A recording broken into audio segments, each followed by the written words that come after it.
अस्सलाम वालेकुम दोस्तों, कैसे हैं आप सब। तो सुनिए एतबार और इसके राइटर हैं समरीन नाज। शुरू करते हैं एतबार।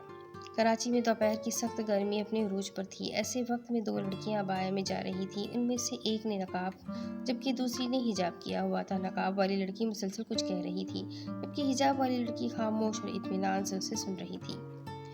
देखो माया, मैं तुम्हें बता रही हूँ कि अनीक अच्छा लड़का नहीं है। अगर वो अच्छा लड़का होता तो तुम्हारे घर रिश्ता भेजता, अपने बड़ों के हाथ भेजता। ऐसे तुमसे बात नहीं करता। वो पेपर पे नंबर तुम्हारे आगे फेंक कर चला जाए। तुम जानती भी हो कितनी बुरी हरकत है। मैं तुम्हारे साथ थी लेकिन मुझे पता भी नहीं चला उसने तुम्हें नंबर कब दिया और तुमने कब लिया और क्यों लिया।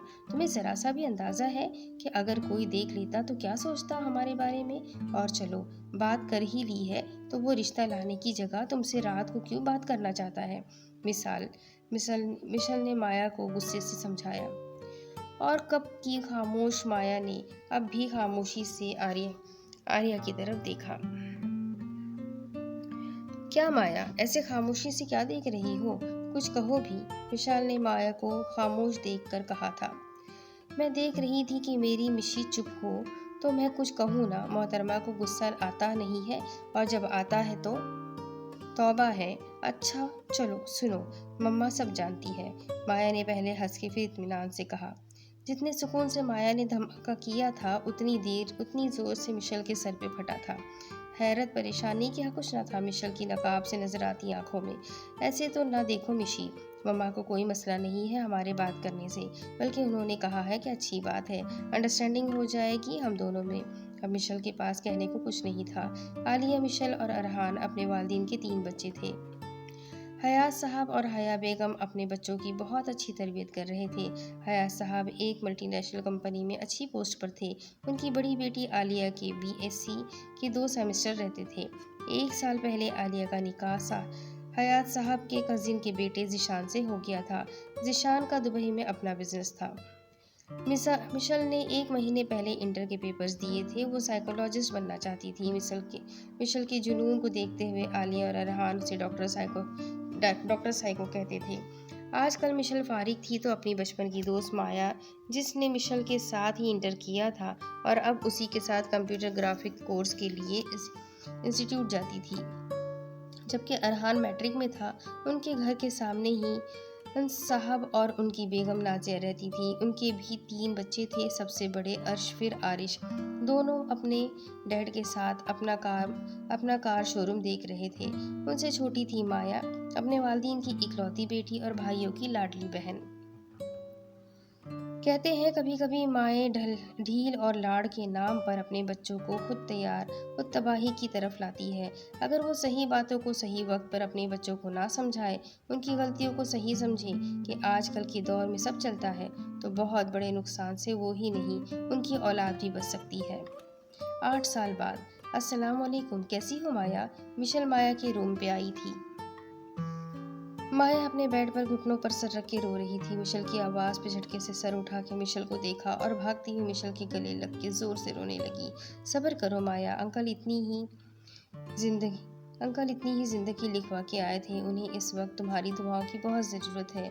अपना बेटी होने का फ़र्ज़ अदा करो और ये रोना धोना बंद करो। जब अंकल ज़िंदगी में तुम्हें रोते हुए नहीं देख सकते थे तो दूर जाके कैसे देख सकते हैं।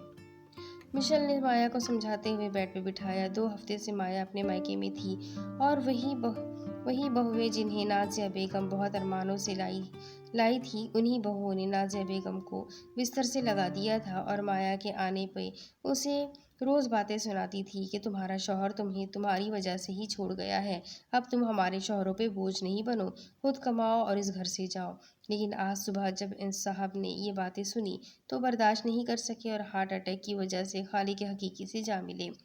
तुम ठीक कहती थी मिशी, अनीक अच्छा लड़का नहीं था। पहले उसने खुद कहा था कि घर वाले मान जाएंगे और 3 साल मुझे बेवकूफ़ बनाता रहा और मैं अकल व शऊर होने के बावजूद भी बेवकूफ़ बनती रही।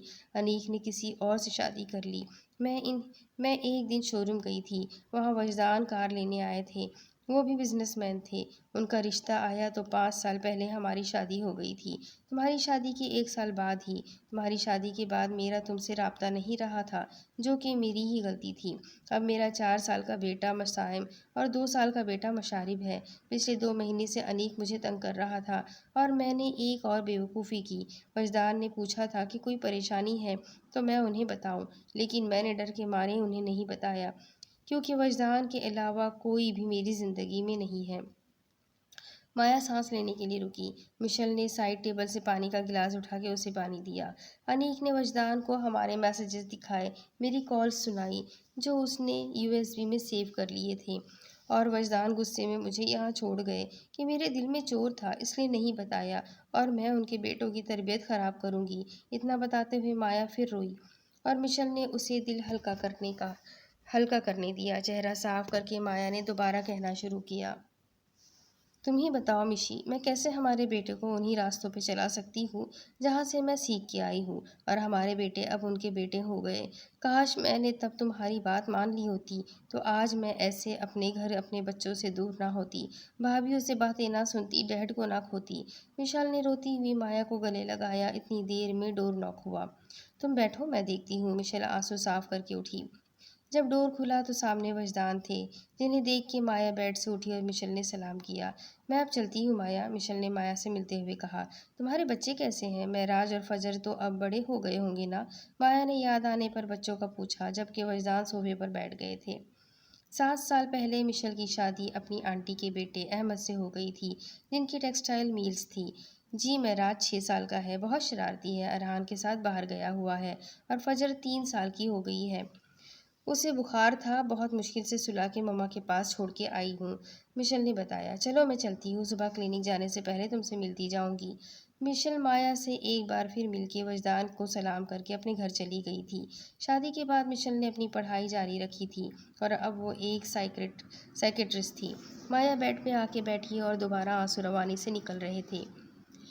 आप जानती हैं मुझे आपका रोना पसंद नहीं है। 2 हफ्ते पहले देखा था रोते हुए और अब 2 हफ्ते बाद भी देख रहा हूँ, अब भी रोते हुए। वजदान ने आराम से कहा, जिसपे माया ने हैरत से वजदान को देखा। ऐसे नहीं देखिए, ये बस छोटी सी मेरे लिए सज़ा थी कि मैं अभी तक आपका इतना यकीन क्यों नहीं जीत सका कि आप मुझे सब बता सकती हैं। अपनी सज़ा तो मुश्किल से काटी ही है, 7 बच्चों और आपको भी बहुत रुलाया है, इसलिए बहुत सॉरी। वजदान ने अपने कान पकड़ के सॉरी कहा। मैं डर गई थी कि आप मुझे गलत समझेंगे, माया ने आंसू साफ करते हुए कहा। गलत फहमी है आपकी, जिसको अब तो दूर कर लीजिए। और वो कौन था?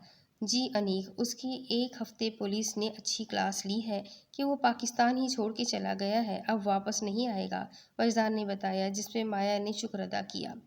बच्चे कहाँ हैं? माया ने पूछा।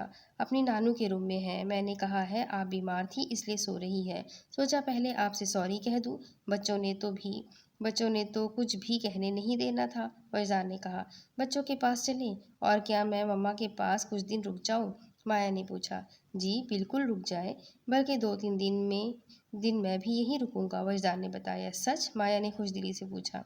जी बिल्कुल सच, मम्मा का बेटा हूँ, भाइयों का भाई हूँ, और इस वक्त मैं उन्हें आपके साथ साथ मेरी भी ज़रूरत है, वजदान ने मुस्कुराते हुए कहा, जिसमें माया भी मुस्कुराई और दोनों बच्चों के पास चल दिए।